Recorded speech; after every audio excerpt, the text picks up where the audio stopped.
I remember that Halloween more vividly than I ever wanted to. It started out like any other.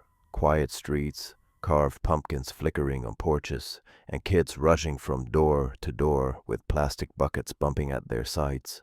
My dad stayed home, passing out candy while I walked my younger cousin Ali through the neighborhood. He was 8, dressed as a tiny vampire, his plastic fangs clicking every time he tried to talk. We'd been out almost an hour, and his bag was already heavy, dragging against his knees as he yawned between houses. The smell of cold autumn air mixed with damp leaves lingered around us, and the once busy street had fallen mostly silent by then. I remember the warm feeling in my chest when I saw our porch light still glowing down the block like a safe beacon in the dark. Dad would be there, waiting for us to come home. When we reached the walkway in front of our house, Ali slowed down. He kept staring toward the porch like he was trying to make sense of something far away. Then he tugged my sleeve and whispered, "Dad's outside." His voice wasn't excited like a kid spotting a parent. It sounded confused, uneasy. I followed his gaze, but the porch was empty. Only the Halloween bowl sat on the top step, still half full. A couple pieces scattered around from kids who didn't follow the take one sign. The orange glow of our porch light flickered once, barely noticeable, and the wind rustled the dried leaves in a lazy, unsettling way. Ali didn't blink. He just kept staring, like he was waiting for someone to step into view. I told Ali he was probably just tired, that he had seen shadows or headlights from the street, but he shook his head, clutching his candy bag closer, like he was holding on to something safer than the world around him. "No," he whispered again. "Dad gave me this." He reached into his bag and pulled out a piece of candy wrapped in shiny black foil. I didn't think anything of it until I noticed something handwritten on the wrapper. Our last name, written faintly in pen. My stomach twisted. My dad didn't hand wrap candy. He didn't hand label anything. I forced a laugh, brushing it off, telling Ali maybe someone else in the neighborhood had the same idea. But he didn't smile. He looked shaken. "He said he was waiting for us," he murmured. "He told me to tell you to come outside too." The street felt suddenly quieter, the wind colder. The porch was still empty, every window behind it dark. Dad was supposed to be inside watching a show or working on his laptop. I could feel something crawling up my spine, a feeling like someone had been there moments ago, just out of sight. We walked inside slowly, like the house itself felt uncertain somehow. I called out, my voice louder than necessary, trying to sound normal. "Dad?" His answer came quickly from the living room, perfectly calm and casual. "Welcome back, kids." When we stepped in, he was sitting on the couch, mug of tea in hand, scrolling through his phone. Nothing strange, nothing off. Ali stopped in the doorway, staring at him. "You were just outside," he said. Dad frowned, lowering his mug. "What? I've been here the whole time?" The candy in Ollie's hand suddenly felt heavier. Dad reached for it slowly. The wrapper crinkled loudly in the quiet room. He studied it, turning it over, examining the writing like he was hoping it was a trick or something he'd forgotten about. But his face changed. His eyebrows tightened. His breath caught. He looked at me, not confused, alarmed. "Where did you get this?" "That lady gave it to me," Ali whispered. "She looked like you." Dad went still. The mug in his hand settled onto the table too carefully, like he didn't trust himself not to drop it.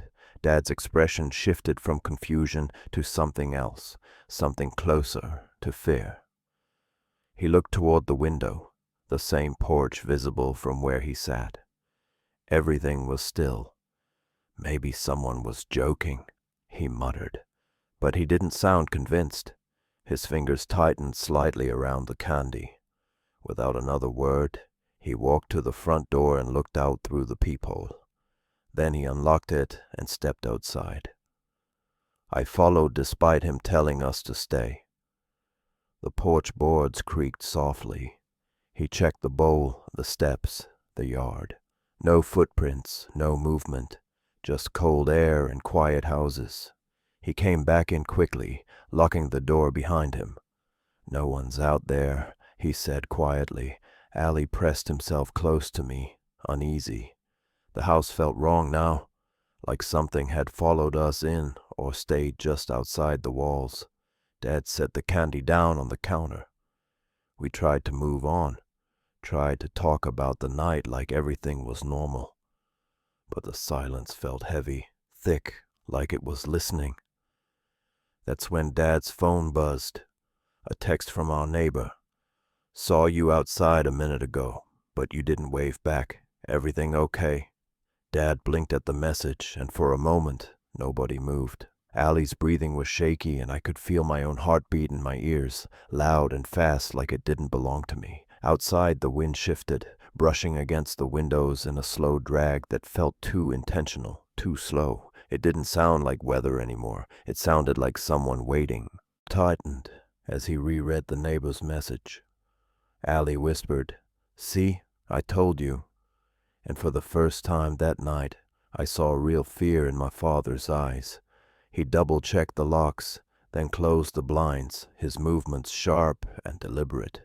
The lights at the house suddenly felt too bright, like they were drawing attention rather than keeping us safe. We sat together in the living room, the quiet buzzing between us like static. Every sound, the hum of the fridge, the soft creak of the walls settling, seemed suddenly too loud. Then came the tapping. Gentle at first, just 3 tiny touches on the front window barely there. Allie gasped, covering his ears. We froze. Dad stood slowly, not making a sound, his hand trembling as he held a finger to his lips. The tapping came again, louder now, more deliberate, traveling from one window to the next, a slow, careful tracing along the walls of the house, like someone walking with their fingertips, searching, deciding where to come in. I felt sick, not scared the way you feel watching a horror movie. The kind that sits deep, spreading through your chest like cold water. Dad grabbed his phone and whispered that he was calling the police, but before he could dial, a voice drifted through the front door. "Kids, it's all right. You can open the door. It's Daddy." The voice was wrong. It sounded like him, but thin and too smooth, like it had been copied and played back through something not meant to hold a human voice. Allie whimpered, clutching my sleeve. Dad shook his head, panic flashing across his face. "Don't move," he breathed. The voice came again, closer. "Come on, it's cold. Let me in." We backed slowly down the hallway, Dad motioning us toward his bedroom. Every step felt like it echoed, like someone outside could hear us, inching further away. We slipped inside and locked the door. The tapping returned, crawling along the windows, now impatient. Allie pressed his hands over his ears, whispering, "Make it go away." I held his shoulders, trying not to shake. Dad stood near the door, breathing shallow, staring toward the window like he expected it to shatter any second. And then, silence. A suffocating, heavy silence that pressed against the walls. Minutes crawled by. 10, 15, maybe more. We didn't talk, didn't move. The house felt like it was holding its breath with us. Outside, nothing. Not wind, not footsteps, not the rustle of leaves. Just stillness waiting to break. When we finally heard the sound of a car pulling into the driveway, Dad exhaled shakily.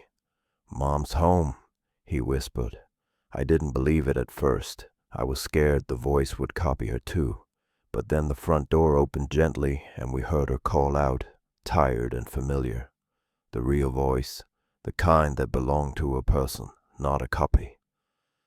A police car arrived a few minutes later, lights off. They walked around outside, checked footprints, checked cameras, found nothing. They said maybe someone in a mask had played a prank. Dad just nodded, but we knew that wasn't what happened. Before the officers left, one of them mentioned something that made my stomach twist. "Funny thing," he said, scratching his head. "Your porch light. It flickered when we pulled up. Almost went out.